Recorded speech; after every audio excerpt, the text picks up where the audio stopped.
Welcome back. I'm going to talk a little bit about the gigantic tires that I've been using on the track once and been daily driving since. So these tires are Michelin Pilot Sport 4S's. The size is 315, 30, 22. 315s are pretty wide, and I do have 22-inch wheels. So these are some extremely large wheels. When I was picking these tires out, I couldn't find a lot of information on whether or not these tires would fit, but I was able to get these tires to fit, and they actually fit right out of the box. They don't come in a box, but they do fit right out of the gate.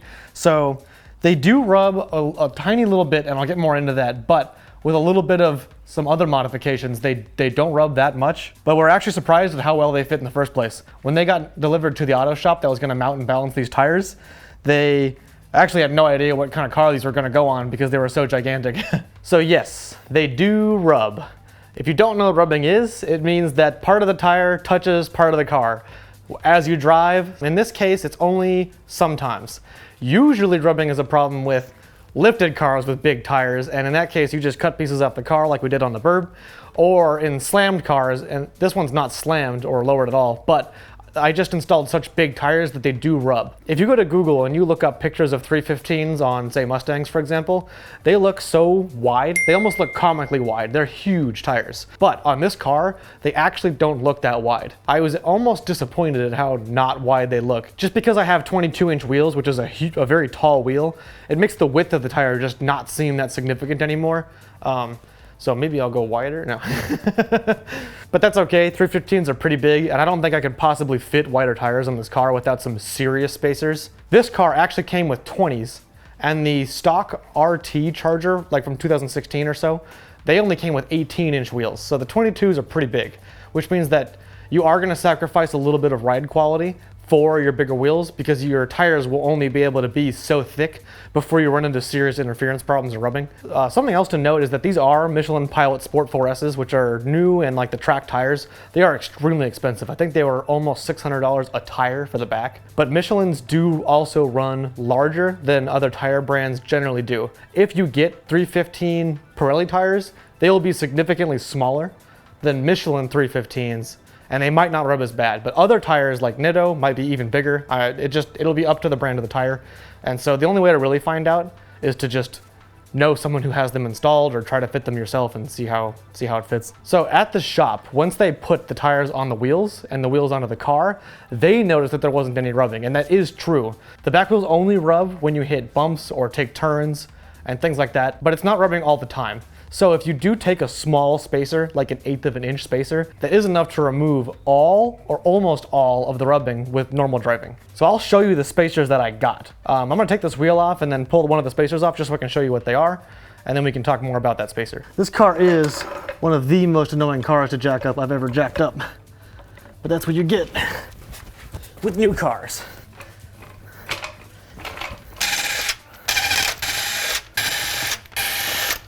Okay, some fun fact about this car. This wheel came from rough racing with the wrong lug pattern. This car is a 5x115 lug pattern, or 5x114.3, a fun little video we did. You can watch it up wherever the corner of this video is. But so when this wheel came from the factory, it was actually a 5x120. So it wasn't even close. It obviously was the wrong wheel. But by the time I tested these wheels and realized they were the wrong ones, rough racing kind of like disappeared. So I was stuck with this 120 wheel, and I actually got this wheel re-drilled so that it could fit on this 115 wheel. But with the re-drilling, it also gets really stuck. And it doesn't come off. So I'm gonna show you a technique that I've learned from someone that lets me get this wheel off. I'm gonna grab a chair. So you just put the chair here-ish, and sit on it like you normally sit on a chair. Put your feet up in the air and just kick back and forth, alternating sides until the wheel gives a little bit. Oh, thank God, that was actually easy. Usually it takes me like a minute or so of kicking it like that, and your feet hurt and you're real tired. So let's get this wheel out of the way. So here's just the wheel outside of the car. In the car, it doesn't look that crazy, but outside of the car, it is big. It is a big wheel. On the Burb, I have 33-inch tires that have worn down to about 31 inches or so. And these are almost the same size, outer diameter of the tires. These are crazy big.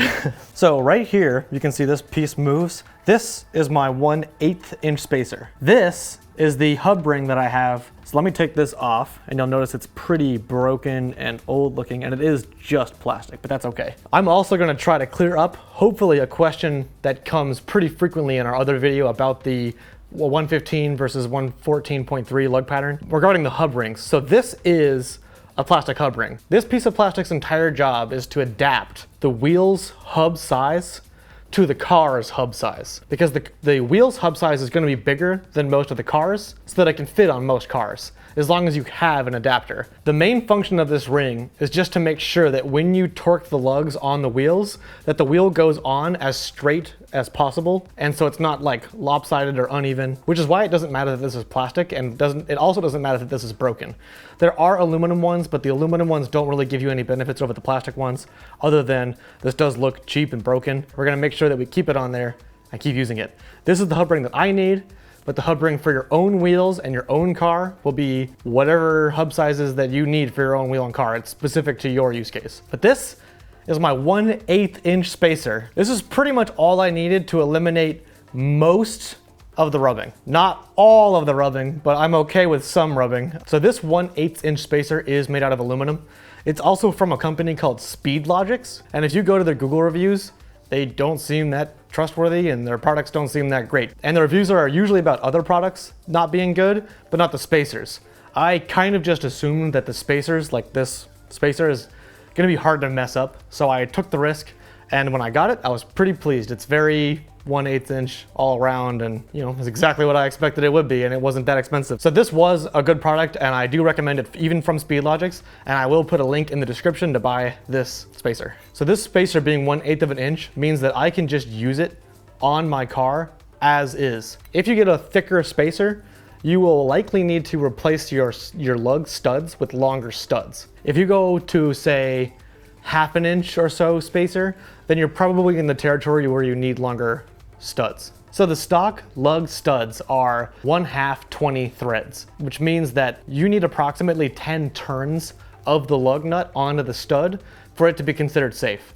With these, we still get over 10 turns, which is great. That means we can use these spacers without having to get longer studs. But if you do go to a bigger one, then you will need longer lug studs, and you'll have to replace them yourself or have someone replace them, just to make sure that you get those turns that you do need. If you do go to the track with a spacer installed, sometimes the inspectors will notice that you have a spacer installed, and they won't let you track unless they can see the end of the studs, assuming you have like open lugs, to make sure that you do have enough threads engaged, or they won't let you out. Fortunately for me, mine was fine because I only had small spacers and I actually didn't even notice, so, you know. So this is the damage that you can expect from the rubbing just with these tires alone before the spacers. After the spacers, we don't have anywhere near enough rubbing to cause this kind of damage. I did search pretty hard for a 5x115 spacer, which is what this one is, but a 5x114.3 spacer should also work, following the same logic that a 5x114.3 wheel should fit on a 5x115 car. Last note about the spacers is that when you get them, even if it's from a very super reputable company, it takes almost no time to just take a caliper and make sure that it is in fact 1/8 inch all around, and this one was. So we're gonna put it back on the car. Installing it is easy. You just slide it over the studs. There it is, it's installed. And then we can reinstall our hub ring. There it is. Very, very easy. One thing to note that this car showed, that I don't know if it's a problem or not, I think it's actually not that uncommon, but the wheels on the back aren't exactly the same distance from the inner lining. So this side, the passenger side, was actually closer to the inner lining than on the driver's side, which means that the 1/8 inch spacer on the driver's side means that we weren't rubbing almost at all. I don't think there is any rubbing on the driver's side. We only have a little bit of rubbing on the right side. Isn't perfectly even on both sides. You might need to run a slightly thicker spacer on the other side if you do want them to be absolutely perfect. Right here, you can see that the passenger side doesn't stick out just quite as far as the driver's side does. And while the driver's side is flush, the passenger side is a little more recessed. That could have something to do with the wheel that I got being the wrong lug pattern and potentially a slightly different offset than the other wheel, but that could just be the car. 1/8 inch isn't that much, so they could just be off by that much from the factory. So that's all for the back wheel. That wraps up this video. In a future video, we're gonna talk about these front wheels. Pilot AS's, the all-season versions of the 4s. These ones I also was able to fit though eventually, but there was a little more that went into it. But that'll be all in the other video. But that's all for my rambling. If you like this video, hit the like button. If you want to watch more of our content, especially about this charger, then hit the subscribe button for more of those videos. Also, leave a comment. YouTube algorithm loves comments on videos, so do that as much as you can, and we'll see you in the next video.